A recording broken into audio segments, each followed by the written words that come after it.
Noisy pixel.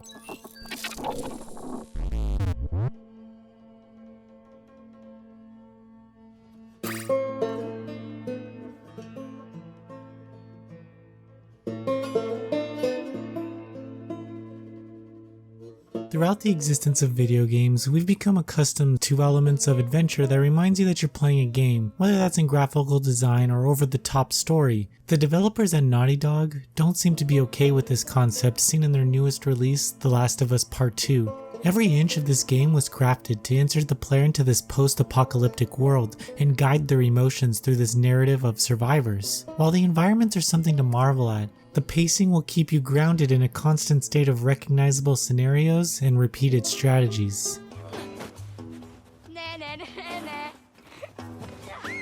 Ow! I know where you live, Alex! The Last of Us Part 2 no doubt has a compelling narrative to tell. They take the emotions that you've developed over the first adventure and use them against you in more ways than one. We catch up with Ellie years later as she has distanced herself from Joel for reasons unknown. She's made a few new friends and has become an essential asset in the community of Jackson. However, everything is taken away from her in the blink of an eye and she runs away on a quest for revenge. Her anger is mirrored by my own as she sets out on a few leads. It's essential to hold on to these emotions through these early sections of the game because the desire for revenge is exceptionally draining. The moment you open your eyes and think about where you are and what it took to get there might even cause you to feel sympathy for the ones you've killed. There are a few interesting moments that occurred during the story, but between these is a lot of unnecessary padding. The pacing falls apart when the second act begins and you start to piece together why all of this happened in the first place. From the beginning of the game to the end, you are on this constant adrenaline high, brick-walled by random events of calm. It gets to the point where you just expect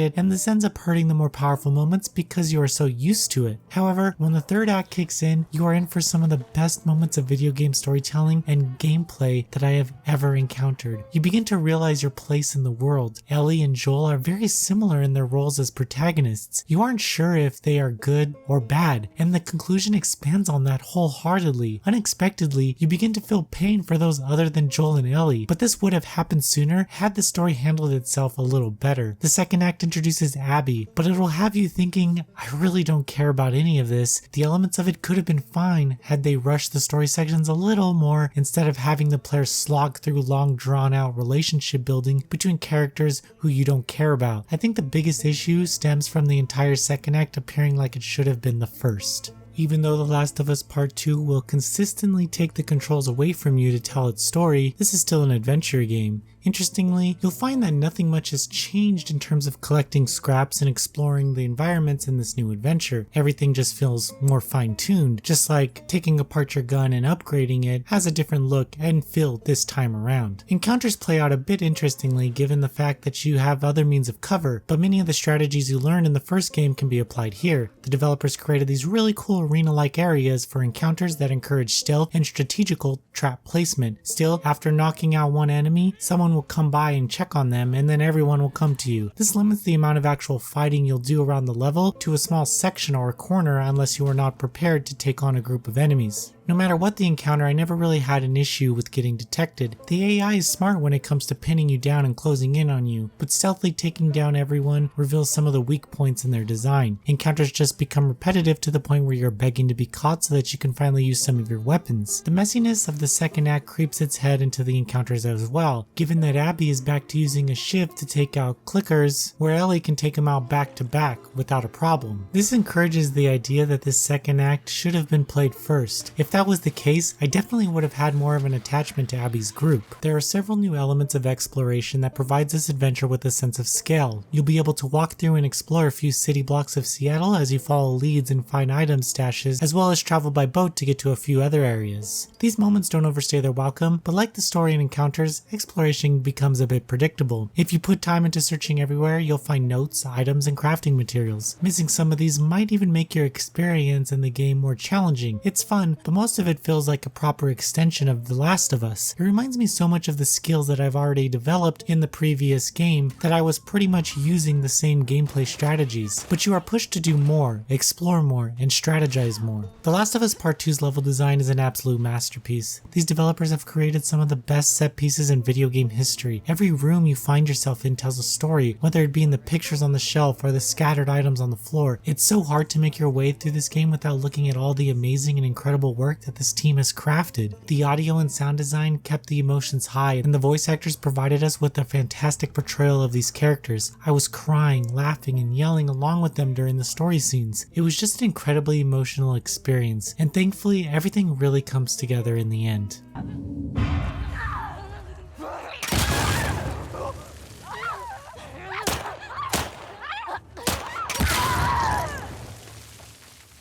The Last of Us Part 2 has a lot to say about us as gamers after we connected ourselves to these characters and this world in the first entry. The journey is one that is not for the squeamish, but it is one that deserves to be told. The pacing dips in several areas and the character relationships might not hold your interest, and yet your eyes will be glued to the screen until the credits roll. The Last of Us Part 2 is a masterclass in environmental design, and that cannot be overlooked. Regardless of the times that you are reminded this is a game, it cannot be overstated how significant this adventure is. Noisy Pixel is giving The Last of Us Part 2 a 9 out of 10. Thank you for watching. Please read the full review at noisypixel.net. Noisy Pixel is run by a group of gamers who work hard to deliver news, reviews, previews, and more. Please subscribe to keep up with all our future content.